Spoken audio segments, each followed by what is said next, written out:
स्वागत है आपका यूनिक एजुकेशन के ऑनलाइन चैनल पर। जैसा कि आपको पता है कि इस चैनल पर टेस्ट सीरीज चल रहा है और हिस्ट्री का टेस्ट लेकर हम फिर से उपस्थित हैं।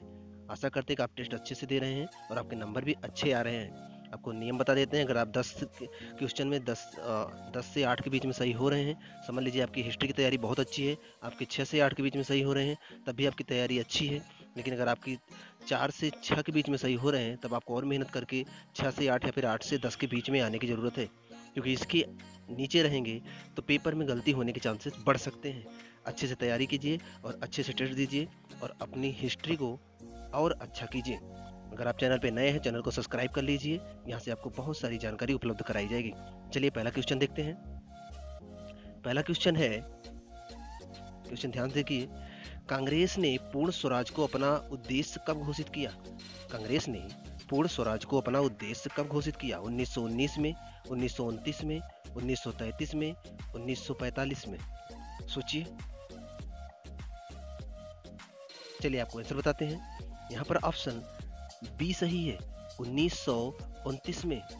1929 में कांग्रेस ने पूर्ण स्वराज को अपना उद्देश्य घोषित किया। दरअसल दिसंबर, ये महीना याद रखिएगा, दिसंबर 1929 में लाहौर में कांग्रेस का अधिवेशन हुआ था और इस अधिवेशन के अध्यक्ष थे पंडित जवाहरलाल नेहरू। और उन्होंने इस अधिवेशन में यह निर्णय लिया था कि हम पूरी तरह से स्वतंत्रता लेंगे। अब थोड़ी बहुत स्वतंत्रता से काम नहीं चलेगा, हमें पूर्ण स्वराज चाहिए। और यह लाहौर अधिवेशन में, कांग्रेस का जो अधिवेशन हुआ था, उसमें यह निर्णय लिया गया था। और उसी अधिवेशन में एक निर्णय और लिया गया था कि कांग्रेस कार्यकारिणी जब भी चाहे सविनय अवज्ञा आंदोलन शुरू कर सकती है और करबंदी आंदोलन भी शुरू कर सकती है। तो कई इंपॉर्टेंट फैक्ट है, याद रखिएगा। ये 1929 में ये निर्णय लिया गया था। अगर आपको बताएं कि उस समय 1929 में जब ये अधिवेशन हुआ था, तो उस समय जो ध्वज लहराया गया था वो ये था। देखिए, पहले भारत के आज़ादी के पहले ध्वज कैसा था? ये बस बीच में गांधी जी का चरखा था। गांधी जी का चरखा बीच में शामिल किया गया था। यहाँ लिखा है ना, 1931 में भारतीय ध्वज, आज़ाद हिंद फौज ने इसी ध्वज को उपयोग किया था। और यहाँ पर देखिए 19 दिसंबर 1929 को भारतीय राष्ट्रीय कांग्रेस ने पूर्ण स्वराज को अपना लक्ष्य घोषित किया था और वे इसको प्राप्त करने के लिए तत्पर थे।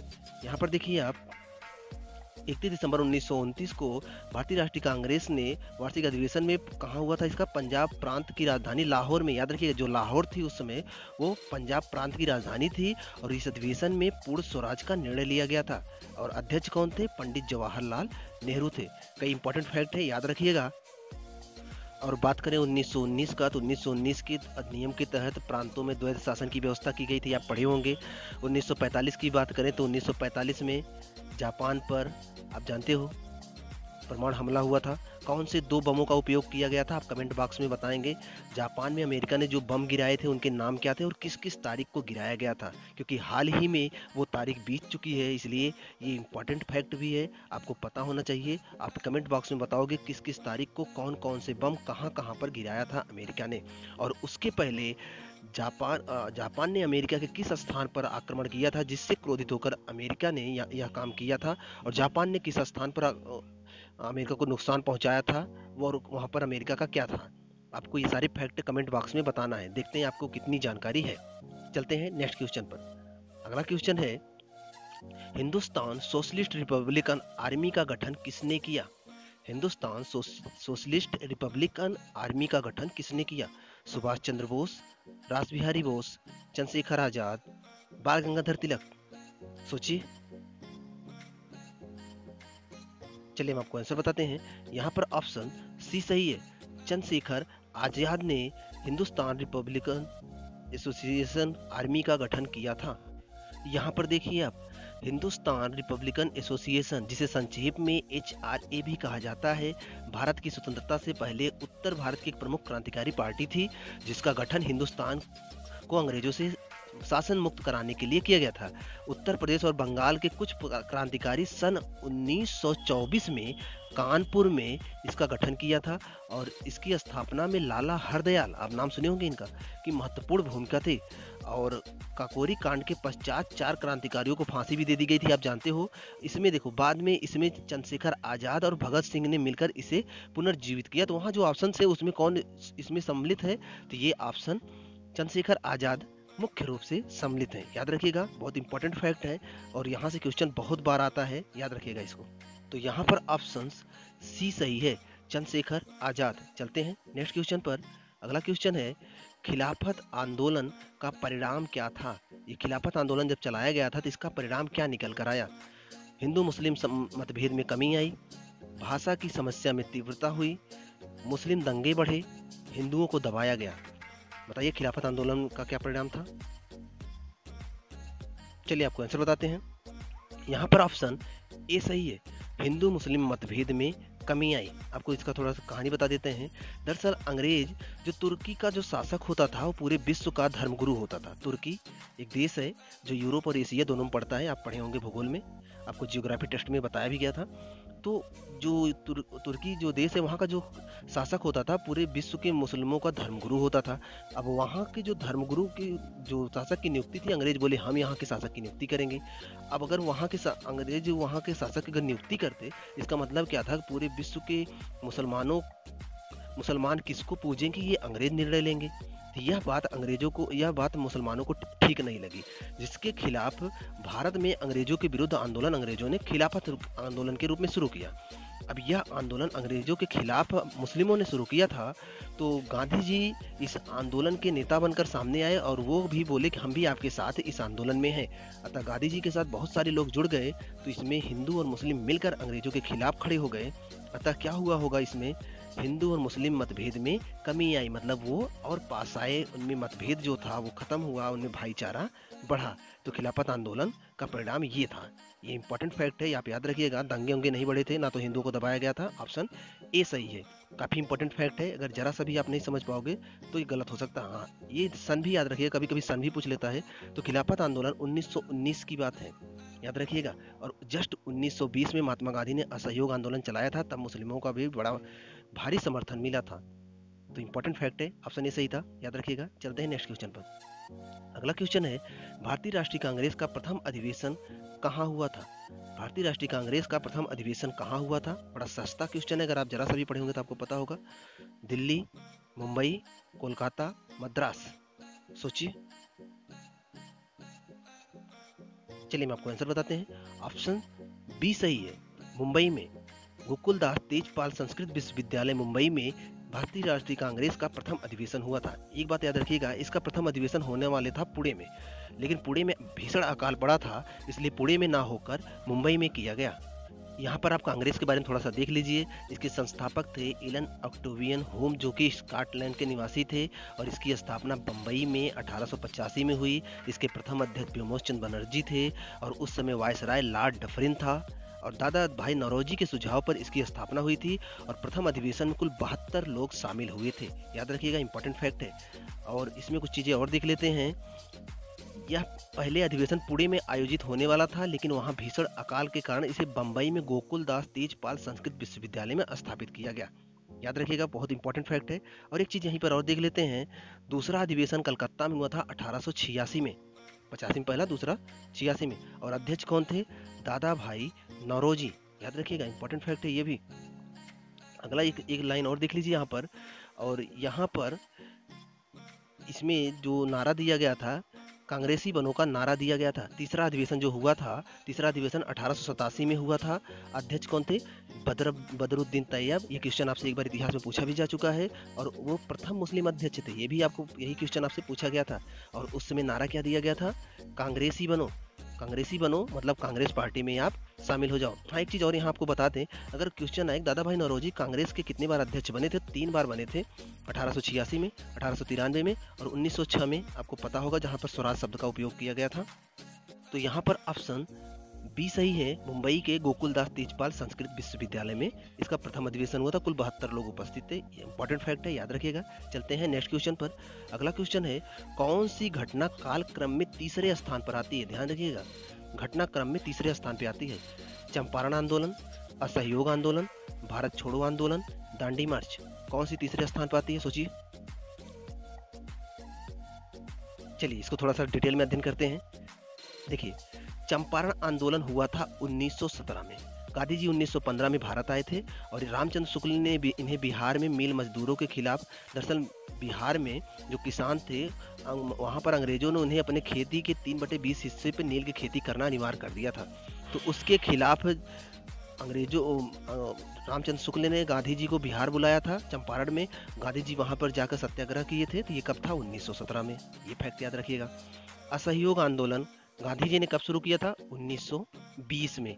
असहयोग क्या था? कि हम अंग्रेजों के किसी भी काम में, चाहे सरकारी अस्पताल हो, चाहे स्कूल हो, चाहे सरकारी नौकरी हो, हम किसी में सहयोग नहीं करेंगे, असहयोग करेंगे। तो इसी के चलते बहुत लोगों ने स्कूल, विद्यालय, कॉलेज, वकालत सब छोड़ दिए, सरकारी नौकरी छोड़कर गांधी जी का आह्वान में आंदोलन में कूद पड़े थे। आप सुने होंगे। तो ये 1920 में था।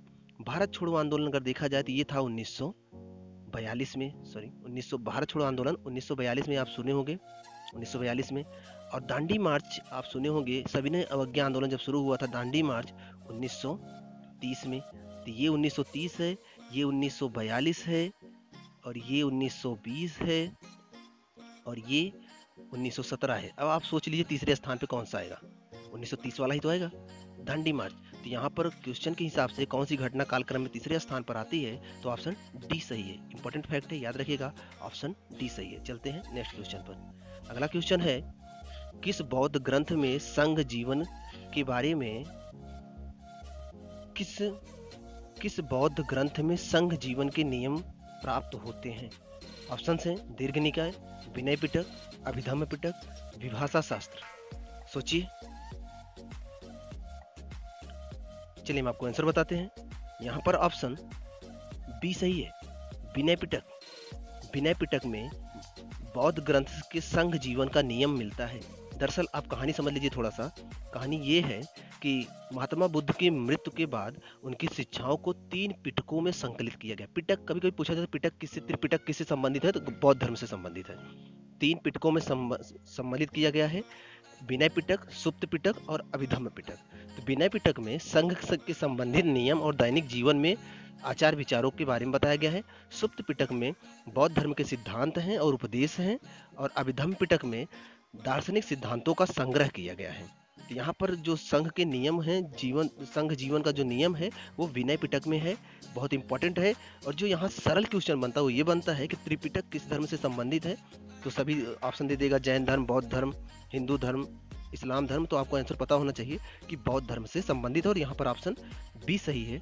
चलते हैं नेक्स्ट क्वेश्चन पर। अगला क्वेश्चन है, कौन सही सुमेलित है? एलोरा की गुफाएं, शक शासक, मीनाक्षी मंदिर, पल्लव शासक, खजुराहो का चंदेल मंदिर, खजुराहो का मंदिर चंदेल शासक, महाबलीपुरम के मंदिर राष्ट्रकूट शासक। कह रहा है कि कौन सा सही है, मतलब कि कौन से मंदिर उसी शासकों ने बनवाया है। ऑप्शन के हिसाब से कौन सा सही है आप ये बताइए। सोचिए सोचिए। चलिए हम आपको आंसर बताते हैं। यहाँ पर ऑप्शन सी सही है, खजुराहो मंदिर को चंदेल शासकों ने बनवाया है। बाकी सभी ऑप्शंस जो हैं वो गलत हैं। आपको बहुत अच्छे से पढ़ना होगा। अभी आप देखो यूपीएससी का रिजल्ट आया है। अगर विधिवत पढ़ाई नहीं करोगे तो ऐसे बहुत सारे पेपर जो लॉकडाउन खुलते ही सब पेपर होंगे, बहुत सारी वैकेंसियाँ नहीं आएंगी। अगर आप जरा सा भी पढ़ाई में ढीले हुए तो आप पीछे रह जाओगे। तो यहाँ पर जो ऑप्शन सी सही है, खजुराहो का मंदिर चंदेल शासकों ने बनवाया है। आप यहाँ पर देखिए, यहाँ पर दिया है एलोरा का जो मंदिर बना है राष्ट्रकूट वंश, यहाँ साफ लिखा है राष्ट्रकूट वंश के शासकों द्वारा बनवाया गया, जो गुफा मंदिरों के रूप में प्रसिद्ध है। इसे यूनेस्को के विश्व धरोहर में शामिल किया गया। ये जो चित्र दिख रहा है ये एलोरा के मंदिर का है, याद रखना, इंपॉर्टेंट फैक्ट है। अगला आप देख लीजिए, यहाँ पर दिया है मीनाक्षी मंदिर। मीनाक्षी मंदिर भारत के तमिलनाडु में है, तमिलनाडु के मदुरई में है। ऐतिहासिक मंदिर है, हिंदू देवता शिव को संबंधित है ये। दूसरी बात, मीनाक्षी मतलब मछली के आँख के आकार वाली देवी, और ये लगभग 2500 वर्ष पुरानी है। और ये देखो यहाँ पर लिखा है पांड्य शासकों द्वारा। एक मिनट, यहाँ पर देखो आप, ये पांड्य शासकों द्वारा बनवाया गया है। तो आप अगर मैच कराओगे तो कोई भी मैच नहीं करेगा वहाँ जो आंसर मैच करवाया गया था। यहाँ पर देखो, ये खजुराहो का जो मंदिर है चंदेल वंश के शासकों ने बनवाया था। इंपॉर्टेंट है, याद रखिएगा। वहीं पर ऑप्शन चंदेल वंश था, और 150 से 1050 के बीच तक कई बार शासन किए थे। हिंदू और जैन के बीच का यहाँ मिश्रण है, याद रखिएगा। लेकिन यहाँ पर जो ऑप्शन था वो ये है, खजुराहो मंदिर चंदेल शासकों द्वारा बनवाया गया था। एक और है, ये देखिए, महाबलीपुरम का मंदिर तमिलनाडु के चेन्नई में है, और ये भी पल्लव राजाओं ने बनवाया था। ये देखिए ऑप्शन में तो पल्लव राजाओं ने बनाया था। आपको सभी का डिटेल दिखा दिया गया है, आशा करते हैं कि आपको समझ में आ गया होगा। तो यहाँ पर ऑप्शन सी सही है। चलते हैं नेक्स्ट क्वेश्चन पर। अगला क्वेश्चन देखते हैं। क्वेश्चन है, अंग्रेजी साप्ताहिक पत्रिका वंदे मातरम के संपादक कौन थे? वंदे मातरम के संपादक कौन थे? अरविंद घोष, बिपिन चंद्र पाल, सुभाष चंद्र बोस, लोकमान्य तिलक। सोचिए कौन थे? चलिए आपको आंसर बताते हैं। ये साप्ताहिक पत्रिका जो थी अंग्रेजी में निकलती थी। इसके जो संपादक थे वो थे अरविंद घोष। पिछले वीडियो में आपको अरविंद घोष के बारे में बताया गया था, फिर भी हम आपको थोड़ा सा इनके बारे में बता देते हैं। इनका जन्म 1872 में कलकत्ता में हुआ था, याद रखिएगा, और इनकी मृत्यु पांडिचेरी में 1950 में हुई थी। पांडिचेरी कहाँ है? तमिलनाडु में। पांडिचेरी अलग केंद्र शासित प्रदेश है, आप जानते हो। तो अरविंद घोष एक धार्मिक प्रवृत्ति के व्यक्ति थे। इन्होंने आईसीएस की परीक्षा निकाली थी, आप पास की थी, जिसे आज आईएएस बोलते हैं। और ये भी आपको बताया था कि ये घुड़सवारी की वजह से इन्होंने खुद छोड़ दी थी। चलिए नेक्स्ट क्वेश्चन पर चलते हैं और अगला क्वेश्चन देखते हैं। अगला क्वेश्चन है, 1909 के अधिनियम में किस बात की व्यवस्था की गई थी? 1909 के अधिनियम में किस बात की व्यवस्था की गई थी? द्वैत शासन प्रणाली की, सांप्रदायिक प्रतिनिधित्व की, संघीय व्यवस्था की, प्रांतीय स्वायत्तता की। सोचिए। चलिए हम आपको आंसर बताते हैं। यहाँ पर ऑप्शन बी सही है, सांप्रदायिक प्रतिनिधित्व की। दरअसल बात ये थी कि 1909 में मार्ले मिंटो सुधार अधिनियम आया था। मार्ले भारत सचिव था, मिंटो भारत का गवर्नर था। इन्होंने ये नियम लाया था कि सांप्रदायिक प्रतिनिधित्व में कि मुसलमानों के बीच में से मुसलमान चुनाव लड़ेगा और वोटिंग केवल मुसलमान करेंगे, हिंदुओं के बीच से हिंदू चुनाव लड़ेगा और वोटिंग केवल हिंदू करेंगे। ये लोग नियम लाए थे, तो इसे ही बोला गया सांप्रदायिक, वोटिंग केवल हिंदू करेंगे और मुसलमान करेंगे। यही चीज यहाँ पर बताई गई थी। इसमें ये था सांप्रदायिक, 1909 का अधिनियम सांप्रदायिक का। और जो द्वैत शासन का लाया गया था, ये लाया गया था 1919 के अधिनियम में। जो प्रांतों में द्वैत शासन 1919 में और केंद्र में द्वैत शासन 1935 में।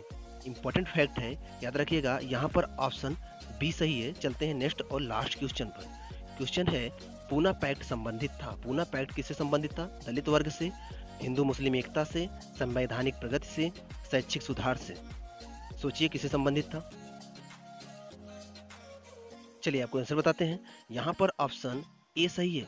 दरअसल महात्मा गांधी और भीमराव अंबेडकर के बीच पूना में एक समझौता होता है, जिसे 1932 में पूना में एक समझौता होता है, जिसे पूना पैक्ट के नाम से जाना जाता है। इस समझौते में क्या था? दरअसल अभी जो पीछे आपने पढ़ा कि हिंदुओं के बीच से हिंदू, मुसलमानों के बीच से मुसलमान लड़ेंगे और उनको वोटिंग वही करेंगे, तो इनका कहना था कि दलितों के वर्ग के लिए भी ऐसा होना चाहिए, दलितों के वर्ग के बीच से दलित ही लड़ें और उनको वोटिंग भी दलित करें। इससे क्या होता, जैसे आज हिंदू मुस्लिम के नाम से दो राष्ट्र भारत पाकिस्तान बन गए, और भी राष्ट्र ऐसे बन जाते। इसी बात को गांधी जी ने कहा कि आप दलितों के लिए सीटें आरक्षित कर लो, लेकिन आप अलग से ऐसा ना मांगो, नहीं तो कल को दलित वर्ग के लिए भी एक देश बनाने की मांग होने लगेगी। आप यहाँ पर देखो, पूना पैक्ट अथवा पूना समझौता भीमराव अंबेडकर और महात्मा गांधी के मध्य पुणे के यरवदा जेल में 24 सितंबर 1932 को हुआ था। इसे सांप्रदायिक अधिनियम मतलब कम्युनल अवार्ड भी कहा गया। इसमें क्या हुआ, प्रांतीय विधानमंडलों में सीटें जो दलितों के लिए थी आरक्षित थी 71, उसे बढ़ाकर 147 कर दी गई और कुल सीटों में 18% केंद्रीय विधायिका मतलब केंद्र में 18% सीटें आरक्षित कर दी गई। याद रखिएगा, बहुत इंपॉर्टेंट फैक्ट है ये। सीटें कितनी बढ़ी? 71 से बढ़कर 147 कर दी गई। हुआ कब समझौता? भीमराव अंबेडकर और महात्मा गांधी के बीच पुणे के यरवदा जेल में 1932 में। कम्युनल अवार्ड है ये, इसी याद रखिए कम्युनल अवार्ड के नाम से भी जाना जाता है। कम्युनल अवार्ड, यहाँ से देख लीजिए आप फिर से, communal award 1932, Yerwada jail 1932, Bhimrao Ambedkar, Mahatma Gandhi. कई फैक्ट यहाँ इंपॉर्टेंट है, याद रखिए। तो यहाँ पर ऑप्शन ए सही था, दलित वर्गों के लिए ही था। तभी तो आज भी 14 अप्रैल को दलित वर्ग वाले लोग इनको मनाते हैं, अम्बेडकर जयंती मनाते हैं, आप जानते होंगे। यहाँ पर ये टेस्ट कंप्लीट होता है। अगर आपको टेस्ट अच्छा लगा हो तो चैनल को सब्सक्राइब कर लीजिए और उन लोगों के पास भी शेयर कर दीजिए जो तैयारी करते हैं। मिलते हैं आपसे नेक्स्ट वीडियो में, तब तक आप पढ़ते रहिए, पढ़ाई बंद मत करिए, बहुत ज़रूरी है पढ़ाई।